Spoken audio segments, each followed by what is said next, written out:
Hi, my name is Renata Kiss, and I'm here today to just share with you some of my thoughts that I was contemplating that I feel are very helpful for us to move the world forward, meaning move ourselves forward, move our lives forward. So I'm an intuitive healer and I exist to remove internal suffering.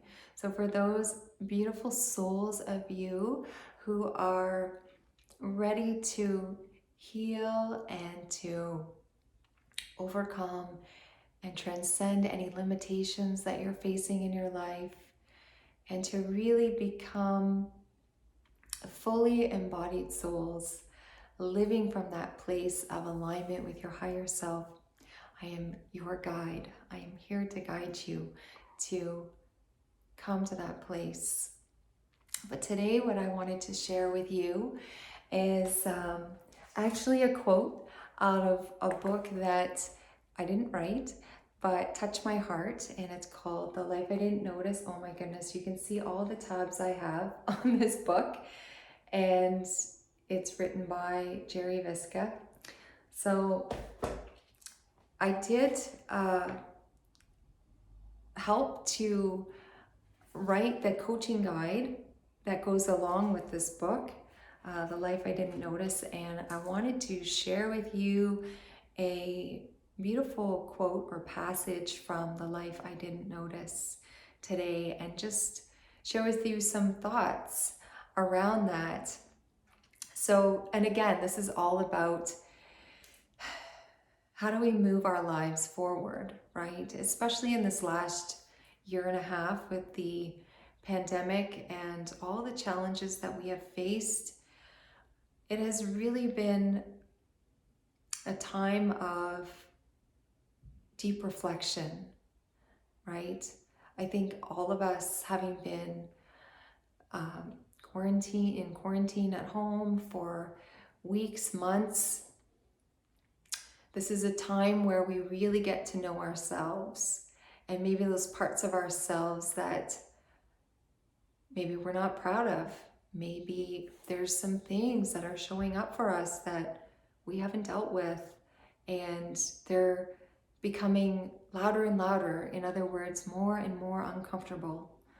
And, I think this last year has really given us a opportunity to go deeper within ourselves and to reflect and to begin to look at those things that we've swept under the rug, to begin to look at those things, begin to heal and come to resolution and peace, and to dissolve those things, those heavy, dense experiences and traumas and relationships perhaps that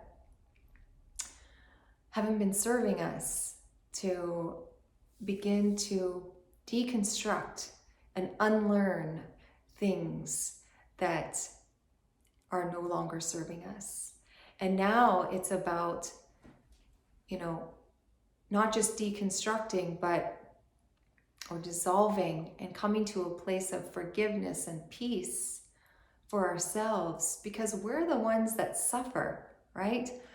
We're the ones that continue to suffer when we are carrying a lot of baggage with us. It can literally feel like we have a 30-pound bag on our back or our shoulders, or carrying that in our physical body.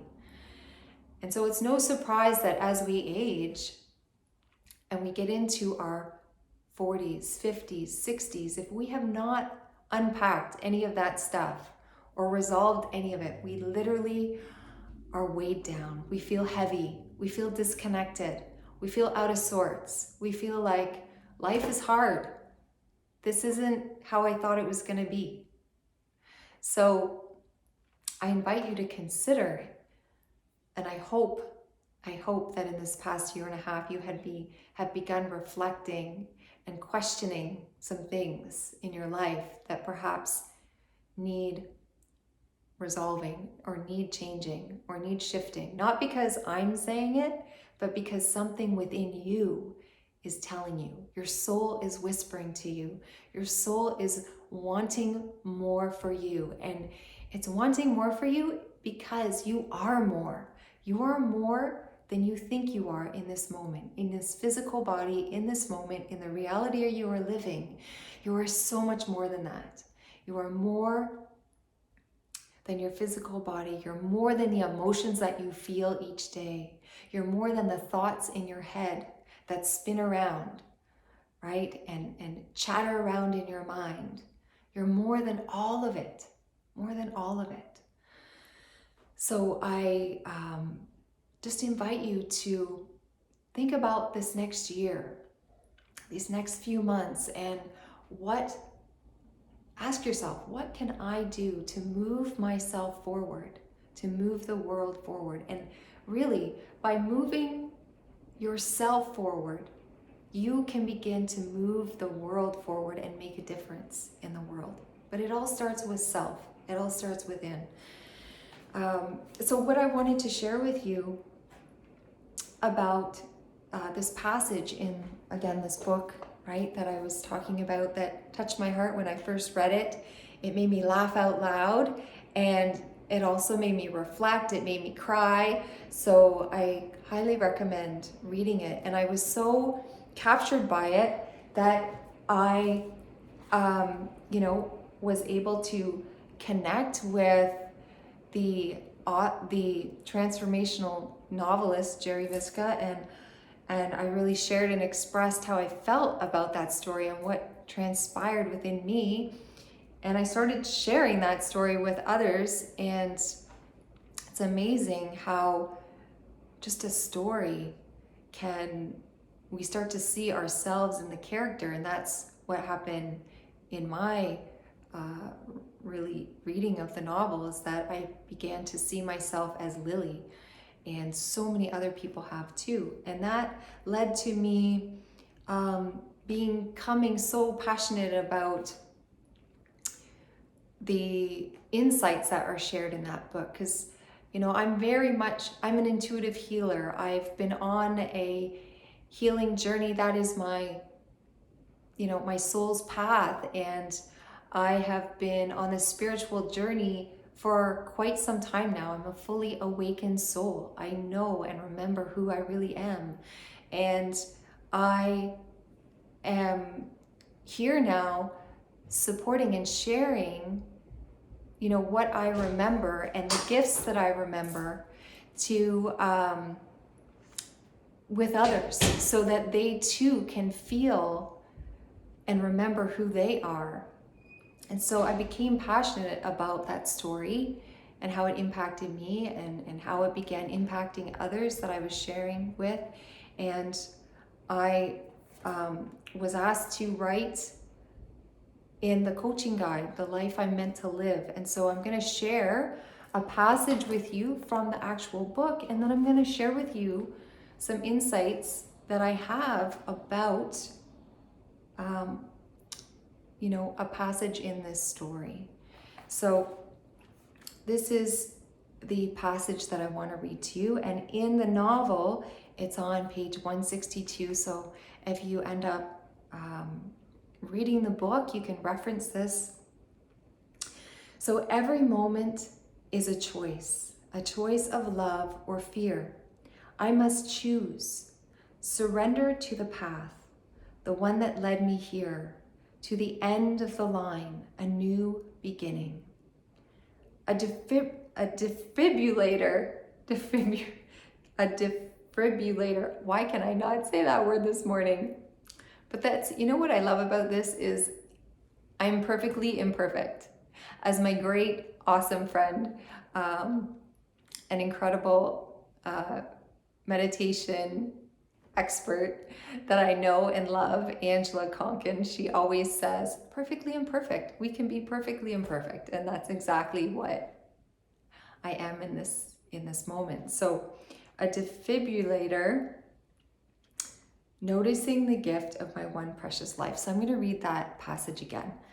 Every moment is a choice of love or fear. I must choose, surrender to the path, the one that led me here to the end of the line, a new beginning, a defibrillator, noticing the gift of my one precious life. So in the coaching guide, and you can even reference this if you decide to get this and dive deeper into the insights in the novel. This is called The Life I Meant to Live. So it's easy to lose one's way in the noise of the external world. Every action is preceded with a choice to love or to live in the shadow of fear. Trust in the way. Release the fear and follow the light. Surrender. Believe that the path will be revealed. So what I wanted to first touch on here is that every moment is a choice. Okay? Often in life we can feel like we are victims of circumstance, that life is happening to us and we have no control. And that is living in a place of being a victim. And every person that has had things happen to them can say, I'm a victim. This happened to me. And I'm not undermining what your experiences have been or saying that the traumatic, possibly, really painful, hurtful experiences didn't happen. What I'm saying is that when we begin to realize that we are spiritual beings having a human experience, and we have been gifted free will, the gift of choosing in every moment. We have been gifted imagination, meaning we have the ability to imagine into existence something yet not created. We have been gifted self-awareness, meaning we know that we exist. We can observe how we are driving our life or not driving our life.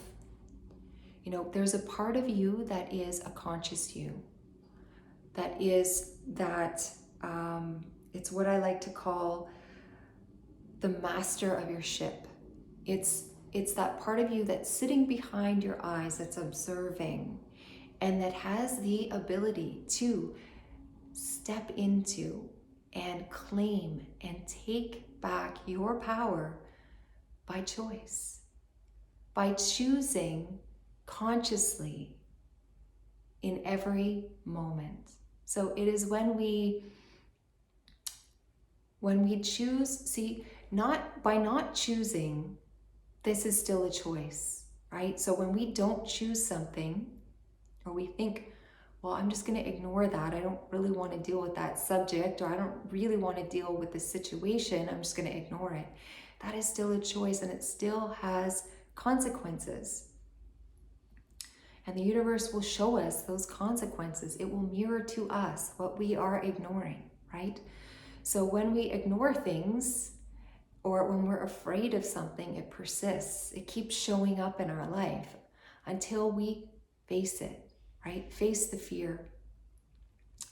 So we have that choice in every moment to choose what we're going to focus on. We might get a lot of ideas and things about how we want to change our life or what we want to experience in this world. But it's up to us to actually choose the path that we want to go on. So when we are living unconsciously and we're just sort of reacting to life, and life is just happening all around us, and we're not really consciously thinking about what we want to create, what we want to experience in this world, how we want our relationships to be, how we want to show up in the world, who we want to be perceived as.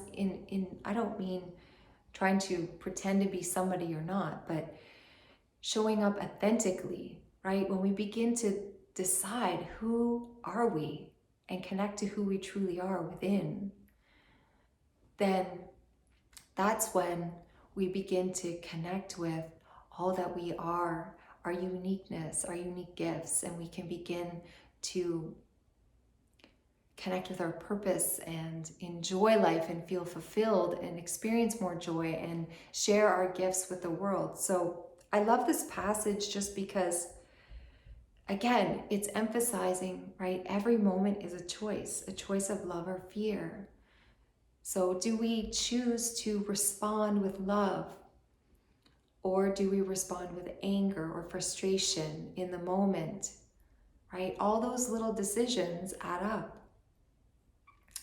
You know, do we choose to make healthy food choices for our body, so to support us in a healthy way, or do we eat mindlessly, right?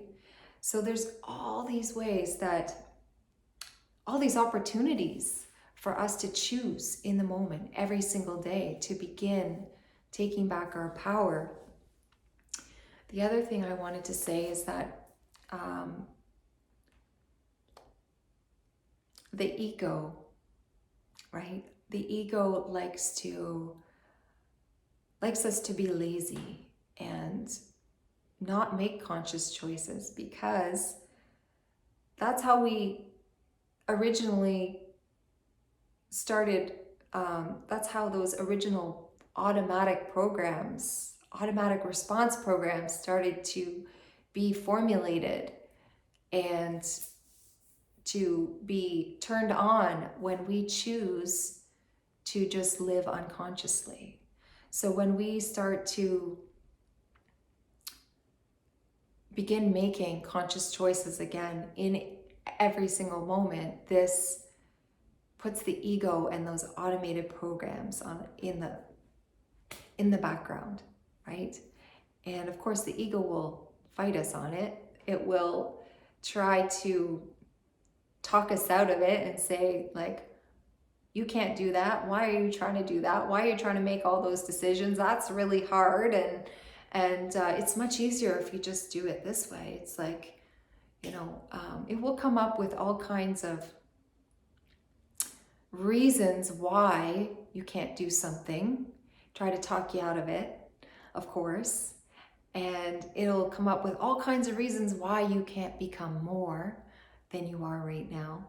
And it will create a number of distractions to try to take you off path from continuing on your spiritual journey and really understanding who you really are. So be aware of that little ego voice.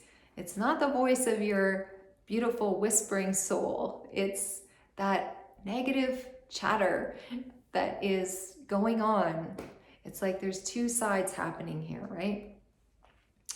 And it's the one that's always trying to keep you small and keep you from moving on your spiritual path and being fully conscious, living consciously choosing. And what else did I want to share with you? The other thing was, again, every moment is a choice of love or fear. So don't be afraid, okay? Fear is an illusion. And each time that angst shows up or fear shows up, we have a choice. We can run and hide from the fear, or we can face it. And when we face it and we step through the veil of illusion, it dissolves. It's never what we think it is. We have this incredible capability of really creating all of these, using our vivid imagination to create worst case scenarios and to create things in our mind that aren't even true. And so whenever you're feeling afraid or fearful of something, just ask yourself, what is the illusion here? Why am I so afraid? And what happens if I just take that step forward and take action and move through my fear, face that person, speak up, stand up for myself? What happens when I do that? Well, you know what? When you make that choice to step through fear, to speak up, to stand up, to look at what you're afraid of, then the universe, God, Source, is paying attention. And it will see that you are taking that step forward to move beyond the illusion. And then you'll begin to see the truth. And as you take that action step forward, then you will see the truth and begin to dissolve. The fear will dissolve, and you'll look back and you'll say, wow, why was I so afraid of that? And this really applies to everything and anything, all circumstances. There's always a way out of internal suffering. There's always a way out. We just need to have faith, be in the energy of faith, ask for assistance, divine guidance, which is always there waiting for you. I cannot stress that enough or share that enough. And to be willing to surrender. Okay, and I don't mean surrender by giving away your power. You are surrendering to your higher self, the aspect of you, the wholeness of you, right? And so we create separation. We create this idea, our ego creates this idea of us being separate from our higher self, from the whole, from all of it. But we can begin to dissolve that illusion, those illusions, by making that choice to step through that veil of illusion, to step through the fear, to face the fear, to face the person, to stand up, to speak out, to be seen, to be heard. And it's all our choice in every moment. So that's all I wanted to share with you today. And again, so remember, be conscious, live consciously in every moment. And when you first start living consciously, making conscious choices in every moment, it's going to feel exhausting and tiring. And you're going to say to yourself, oh, do I really need to think this much? Do I really need to continuously make decisions?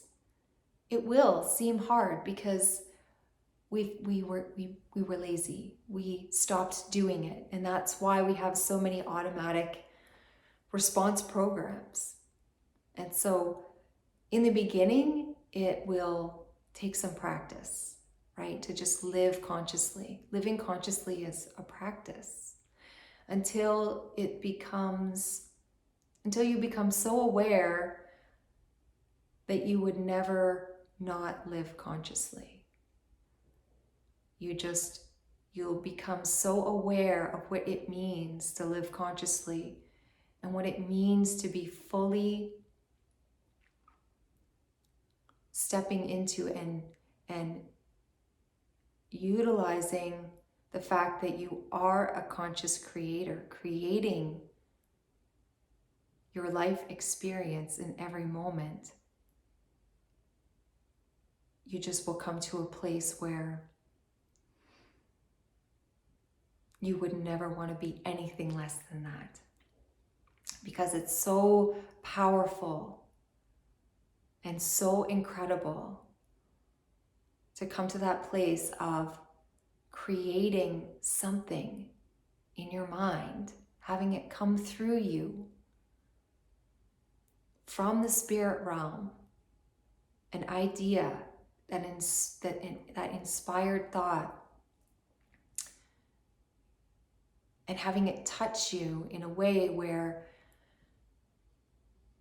your emotions get all wrapped up in it and you feel excited to bring it forth, and you start talking about it and it starts lighting you up, and you focus and you decide that, yes, I want to experience that. And then you do. And when you know and you experience having decided consciously what you would like to experience or create something consciously, and then it arrives, it is magnificent. Be it better relationships, climbing a mountaintop, succeeding in your business, or bringing forth your gifts and ideas to the world, sharing those. It's powerful when it comes from a place of that inner knowing and from that place of choice, your free will. It's your free will to begin to live consciously. So have a wonderful day. I love you guys. Thank you. And we'll connect again soon. Okay, bye.